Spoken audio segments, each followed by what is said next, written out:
¿Qué tal amigos de Facebook, Spotify y YouTube? ¿Cómo están amigos? Espero que se encuentren bastante bien. Sean ustedes bienvenidos a esta su página favorita, Neil Gaming, y sígueme el rollo podcast, el podcast favorito de todos.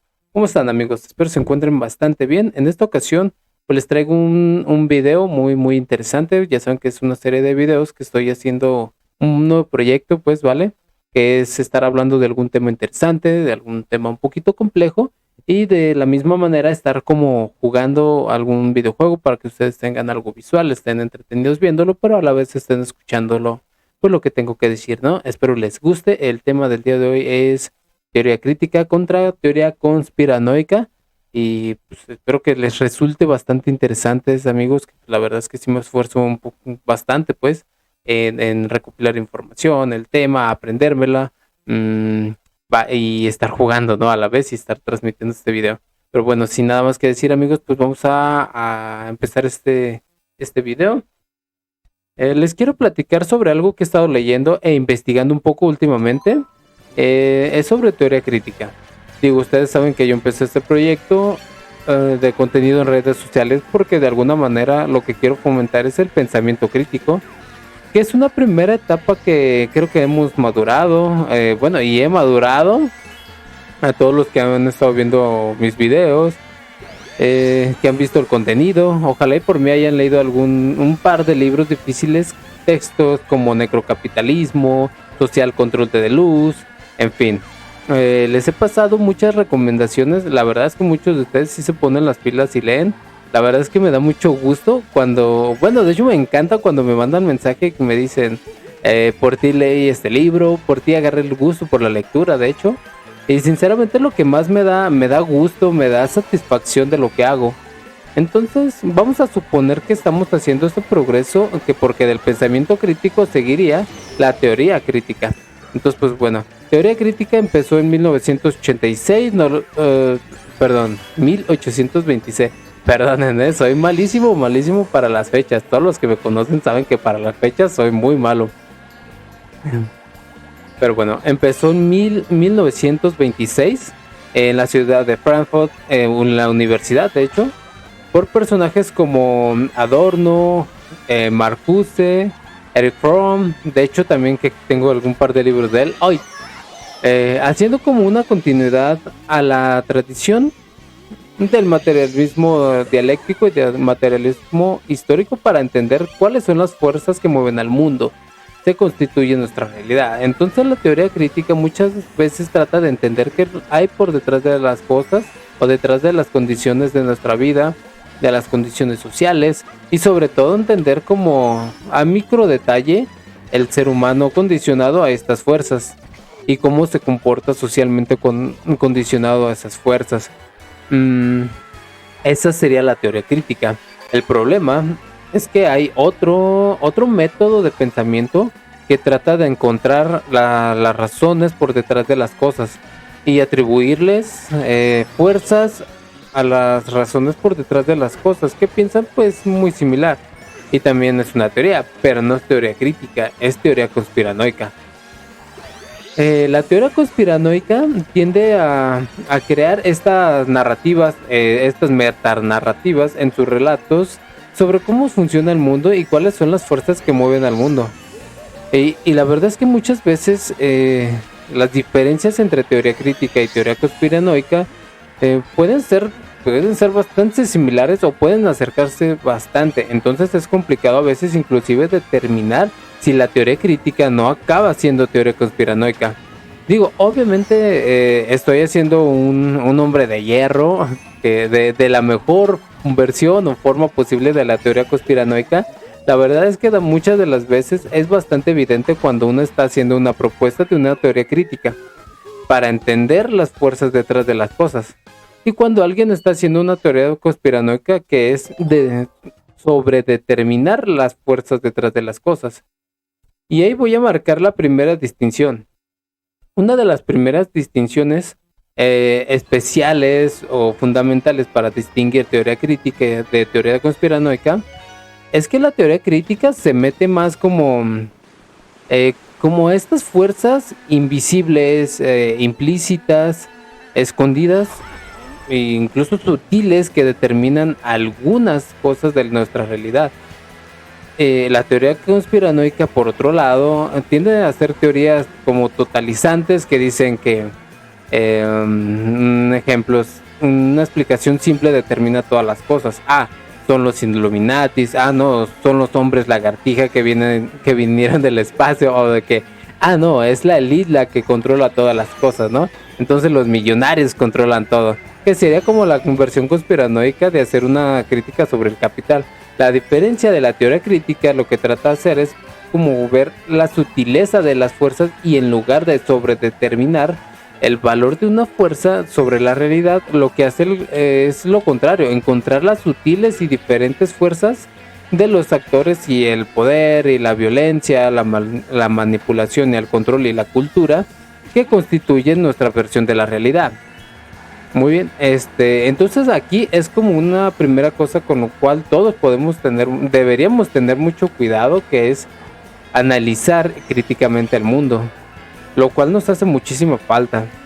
Sigo pensando que venimos de una época de zombie, de consumo de cultura y consumo de entretenimiento, y apenas estamos como despertando nuevamente a interpretar un mundo que cambiamos demasiado, al punto de que pues ya no lo reconocemos o ya no lo entendemos. Ya no entendemos la razón de las cosas, no entendemos la visión al futuro, y tenemos esa responsabilidad de volver a despertar y decir, pues bueno, ¿cómo funciona esto? ¿Por qué pasan las cosas que pasan? ¿Por qué creemos que la realidad funciona de una manera o de otra? Ese es el trabajo de la teoría crítica. Entonces el teórico crítico al mismo tiempo tiene la responsabilidad de decir, pues oye, a lo mejor le estás atribuyendo demasiadas responsabilidades a un solo factor. Y ese factor a lo mejor no tiene tanto que ver con las cosas que dices como piensas. O el teórico crítico de alguna manera también tiene que mantener una cierta maleabilidad mental, una cierta flexibilidad mental, para cuando se le presente información nueva, sobre todo datos, estudios, evidencia empírica nueva, tiene que cambiar de opinión. Y eso raramente pasa con la gente de teoría conspiranoica. La gente que tiene una teoría de conspiración, por más que se le presente evidencia nueva, no cambia de opinión. Entonces, por ejemplo, una persona podría decir que el comunismo siempre es malo, fracasa en todas sus alternativas, y hay mucha evidencia histórica de que sí ha sido un fracaso en muchos sentidos. Pero luego ven lo que hace China y dicen de que, híjole, es que no puede ser. Por más que me presentes eso del Partido Comunista Chino, pues no te la compro. ¿Sabes? No veo el formato. Y por otro lado podría ser igual. Otra persona podría decir que el capitalismo tiene culpa de todas las cosas, y a lo mejor ves una evidencia donde, ¿sabes qué? En un país agrícola, el capitalismo fue lo que lo llevó a la revolución industrial, y lo llevó a una gran serie de desarrollos y beneficios. Y pues es responsabilidad de una persona también entender que pues eso lo obliga a cambiar de opinión, ¿no? Entonces alguien que está en teoría crítica tiene que tener cuidado en constantemente estar dispuesto a maleablemente adaptar su tesis, que pues contempla la nueva evidencia que se le está presentando. Eso es el teorista crítico. Y el que está en teoría conspiranoica no cambia.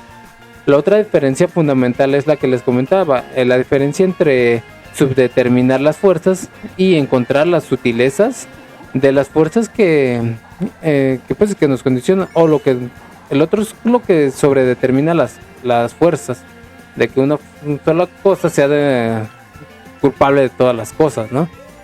Una conclusión un poco pesada, y obviamente mucha gente ha llegado a esta conclusión antes, pero a ver, Nietzsche tiene esta frase famosa de que si tú miras al abismo suficiente tiempo, parece que el abismo te mira de regreso. Y cada vez más me doy cuenta que el abismo, que es algo que está en el centro de toda la filosofía, en el sentido del vacío de sentido. O sea, el verdadero vacío de sentido.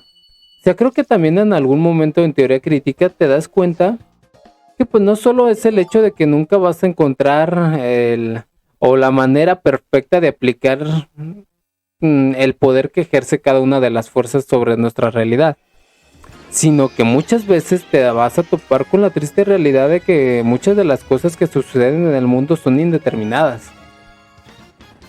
la teoría crítica tiene esa manera de rompernos el corazón y pues hacer que el pensamiento que era ideal, es decir, pues vamos a encontrar cuáles son todas las fuerzas que determinan nuestra realidad, y en el fondo de la teoría crítica pues está el abismo de Nietzsche, que es no, hay muchos eventos indeterminados, hay muchos eventos a los cuales no vamos a poder atribuirles ninguna fuerza constituyente y ni siquiera condiciones constituyentes. Eso es lo complejo de tu parte con el abismo. Lo otro que les dije esta semana, pues esta frase que de alguna manera también el trabajo de la teoría crítica en este momento histórico, tratando de ser más pragmáticos con toda esta plática, es politizar la estética, ¿ok? Porque me parece que lo que pasa tradicionalmente con los medios es que los medios tradicionalmente estetizan la política.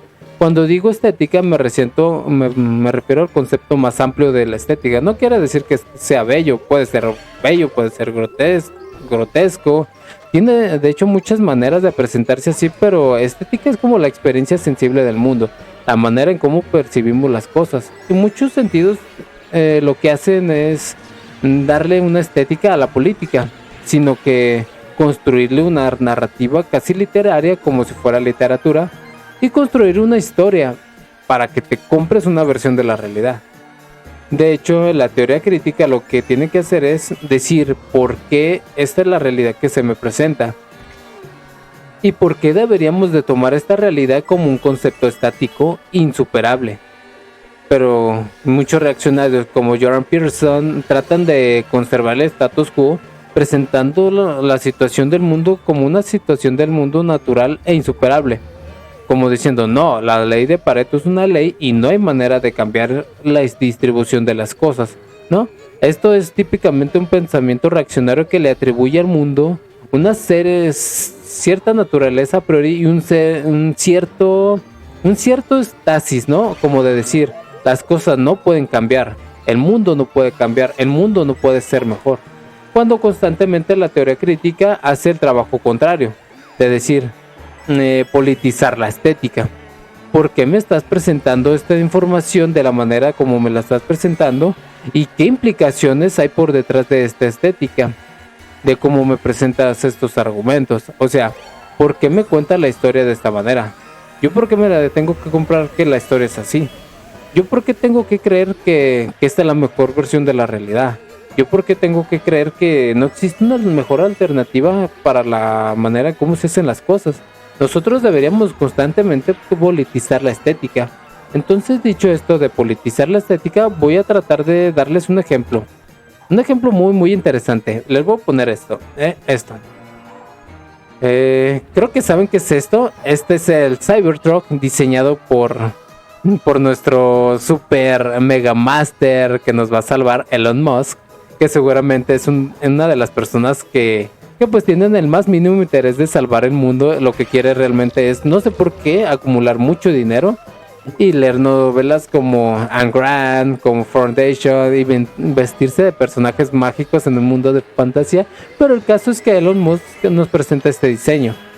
Entonces vamos a tratar de politizar la estética de este producto. Que politicemos la estética de ese producto. ¿Qué implica un diseño de este tipo? Y les voy a presentar una serie de posturas, ejemplos. Quédense con la imagen en la mente de este Cybertruck. Vean las formas, los detalles. Acuérdense que tiene las ventanas a prueba de balas. Y superficies resistentes que pues tiene todo un tema de eficiencia, ¿no? Vean cómo son los rines, las llantas que no se pueden ponchar. Ok, quédense con este carro en mente. Y ahora díganme, ¿dónde se imaginan más este carro? ¿Se imaginan este carro en un lugar como este? ¿Encaja la estética de ese carro, no sé, con esta estética que es literal una ciudad utópica? ¿Se imaginan un Cybertruck pasando por aquí?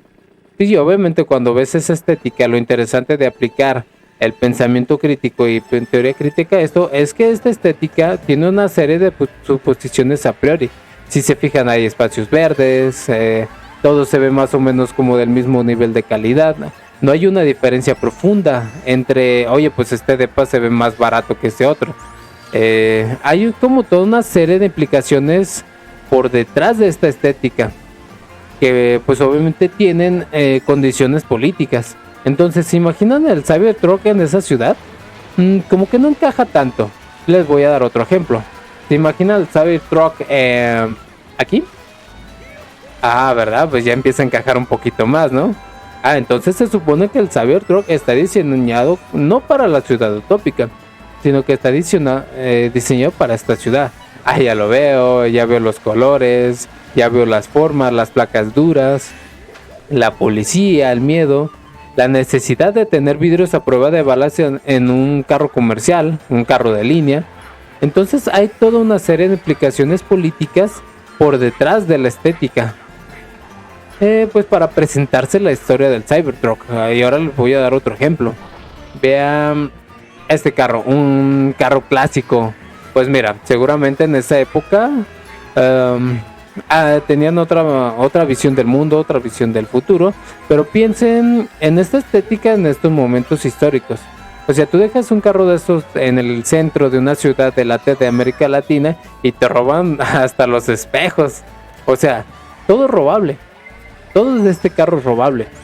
Pero ¿para qué futuro estaba diseñado este carro? ¿Ustedes creen que este carro estaba diseñado como, vamos a suponer, como en esta ciudad? Es que es un contexto como tipo Mad Max. ¿Hace sentido tener un carro como ese en Mad Max? No necesariamente, ¿verdad? Déjenles doy otro ejemplo. ¿Se imaginan ese carro, pues, ahora sí en esta ciudad? Probablemente mucho más. Bueno, encaja un poquito más en este tipo de mundos.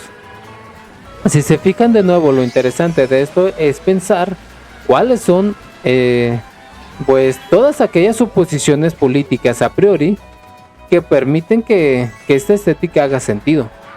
Lo que tendríamos que analizar es constantemente de hacer la teoría crítica, es politizar la estética. Porque las cosas se nos presentan de la manera como se nos presentan. ¿Qué es? ¿Y cuáles son las implicaciones que hay por detrás de estas? ¿Qué es lo que deberíamos de leer? Porque para cada una de estas historias que nos cuentan sobre el futuro, utópicas o distópicas, que hoy en día la verdad es que las distópicas son la mayoría, hay toda una serie de presuposiciones a priori de cómo llegamos hasta allí. Cybertruck no es una coincidencia. Cybertruck pues tiene implícitamente una serie de condiciones a futuro que Elon Musk tiene, inclusive inconscientemente, pues ya tiene creídas sobre la realidad y sobre lo que puede pasar con la Tierra. ¿Ven la irresponsabilidad de dejar el mundo en las manos de estas personas que pues ya tienen una versión comprada de la realidad? Y prácticamente lo que están haciendo es como marchar lentamente hacia el apocalipsis y catástrofe inevitable. Tanto que pues ya están tangibilizando su capacidad de cambiar el futuro. Incluso ya lo están aceptando este holocausto, este apocalipsis. Y por eso están creando productos pues a priori para este futuro. O tal vez me estoy equivocando en ese análisis. Y tal vez ustedes son los que van a tener que hacer un análisis crítico y una teoría crítica sobre la estética de cómo se nos presenta el futuro y cuáles son sus proyectos que se nos presentan. ¿Qué opinan, por ejemplo, de la frase esta del Foro Económico de Davos al final del año? Que, como decía, sí, vas a ser dueño de nada y vas a amar. Piensa un poquito en ello. Qué padre estética, ¿no? Qué bonita estética. No vas a ser dueño de nada y aún así vas a amar esa no propiedad. ¿Cuáles son las implicaciones políticas de esa estética? Díganme en los comentarios, pueden dejármelo en los comentarios a ver qué opinan, si ya habían hecho algo así, si ya se lo habían planteado.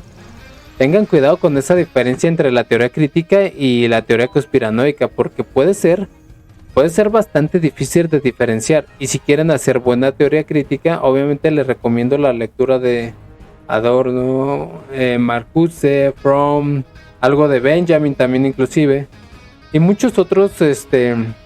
Bueno, creo que siguen siendo muy vigentes la teoría crítica. hay que pensar un poco más sobre el mundo y creo que deberíamos de ser más capaces de politizar la estética de las cosas y no simplemente estar todo el tiempo pues pintando de diferentes formas lo estético y lo político. Pues hasta aquí es la información que les quería dar. Espero les haya gustado. Creo que lo terminé muy bien en lo que quería decir. A las carreras que estaba teniendo, quedé en segundo lugar. Bastante bien como para no estarle prestando tanta atención. Y pues nada amigos, espero les haya gustado este video. Ya saben, es una serie de videos donde estoy hablando de temas pues complejos. Nuevamente les comento, un poquito complejos. Pues espero que también sirva como para pensar un poquito. Y no simplemente yo estarles mostrando juegos, pues un material solo de entretenimiento, sino que también sea un poquito educativo. Y también me gustaría que pues en los comentarios me pusieran qué les parece, por ejemplo, este tema. Si quieren que hablemos de algún tema en específico, pues también igual estaré tratando de leer todos los comentarios. Se los agradezco nuevamente de poder estar aquí, de ver mis videos. Y pues nada, y no quiero alargar tanto este video. Así que pues muchísimas gracias amigos.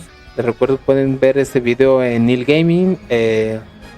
Facebook Facebook creo que lo voy a hacer en vivo. No sé, todavía no es muy seguro. Pero sí lo pueden ver en YouTube y como podcast en Spotify. Sígueme el rollo. Así que pues nada amigos. Hasta luego.